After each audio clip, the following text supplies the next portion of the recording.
What's up YouTube, Zero here. Welcome to the place where gamers, witches, wizards, and superheroes unite.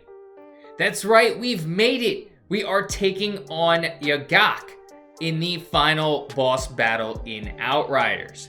In this video, I'm going to show you the final boss battle. I am on World Tier 12. This was a difficult one. I'm going to try and give some tips and tricks, at least what I noticed that helped me, and hopefully it'll help you as well. So as we're getting into this video, if you do enjoy this video, feel free to give it a thumbs up and hit that subscribe button, the red button down there somewhere, for more Outriders content.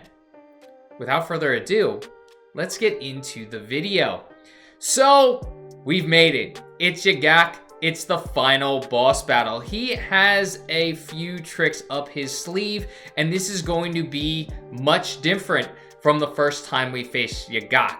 Now, the first time we faced him, he was jumping at us with swords, he was raining down missiles, and calling in enemies. There are actually 2 rounds to this battle. The first round, we're going to be on this ship. There's going to be materials swirling, and it's just going to be Yagak. Now, one thing he does do is he calls in these blue bubbles. First tip, take those out first because they can build up. If you ignore them, he will continue to call in more blue balls. Yeah, he has blue balls. That's right, Yagak has blue balls. And he will continually add to his blue balls if you don't take them out first. So I recommend taking out the blue balls first. They can whittle you down if you are not aware of their presence or not paying attention, because they do shoot off these blue orbs that do damage to you, and you don't know that they're coming. They're just like gunfire. They keep coming at you, and if you're not paying attention, they can whittle your health down. Not like Yagak's attacks that you can see the blue line where he's going to attack. Now, outside of those blue balls, once you take them out in round 1, he will summon this blue line that you have to watch out for, although that's not that hard to avoid. The blue line will come, and then you have a few seconds to get out of the area that it is in. So just make sure you are out of that area. I found when he actually called in those blue lines, it was easy to take out the blue balls because you could just stand off to the side while he's taking his time calling that in, and you can take out the blue balls. Now, you do need to watch out for being hit because you will get staggered, you will get knocked down, and then trying to get back up. I know the song, I get knocked down, I get back up again, but it's kind of hard because Yagak can get on you and hit you twice before you get back up, and then your health is gone. So he also does come at you, and he will do an area of effect like you see there, so be aware of that. If you are a medium range player, it'll be a little bit easier to avoid, such as the Pyromancer or the Technomancer. If you're closer range, such as the Trickster or the Devastator, just be aware of that and make sure you are out of that range. But a lot of his attacks in round 1, you'll be able to see and you'll be able to avoid. I definitely recommend, though, making sure you take out those blue balls first because they will build up. Now, the second round, you're going to drop down out of the ship and you're going to go outside. Now, there is a bunch of sand. Make sure you replenish your ammo because this is going to take a little bit of time to finally defeat Yagak. Through this little corridor, there are going to be some enemies that are shooting at you. Not too hard to defeat. You can run through them fairly easily. Yagak is the tough part. This round, this second round, is going to be a little bit tougher than the first. It's not just Yagak in this second round. Yagak is going to call in enemies. He got whips now. Although the whips are similar to the area of effect, that line that we saw in round 1, you just have to make sure that you're kind of bobbing and weaving until he's about ready to rain down, and then you can dodge out of that zone. And we'll see that in a second. Again, just remember, he's going to call in the blue balls again. Make sure you take those out. And you can see the whips. He will whip them down and then draw himself to that area. Kind of just move back and forth until the whip area stops, and that's when you can dodge out of it.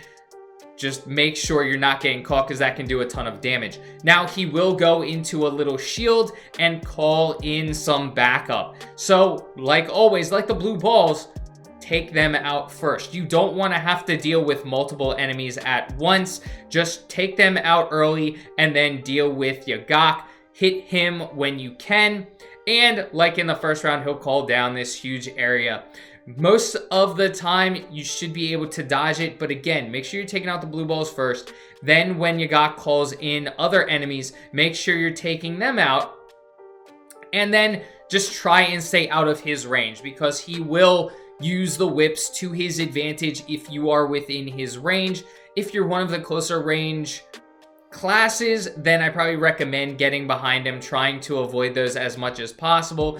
Try to hit him when you can and dodge almost non-stop. That's what I try to do, is when I notice he's within an area and the blue lines are down, I try to take out the balls, or I try to do damage to him if I have that opportunity, when I know he's taking his few seconds to line up that whip shot or another shot that he can do. Because again, some of his attacks, they do take a few seconds to come down, so it gives you time to avoid, get out of the area, and then do damage to him or any of the enemies within the area.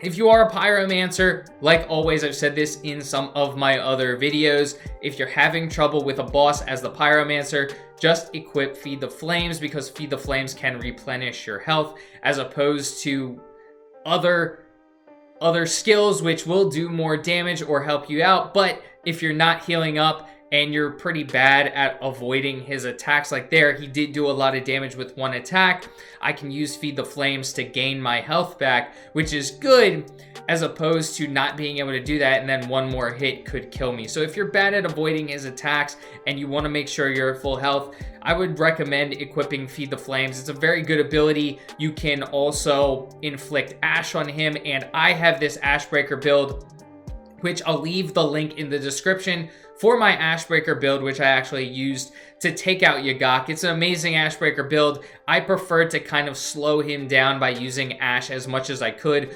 Bosses kind of resist the slowing mods more, or the slowing capabilities more than regular enemies, but any split second that you can slow him down can definitely help you out and keep him off you. So I was using my Ashbreaker build, which slowed him down immensely.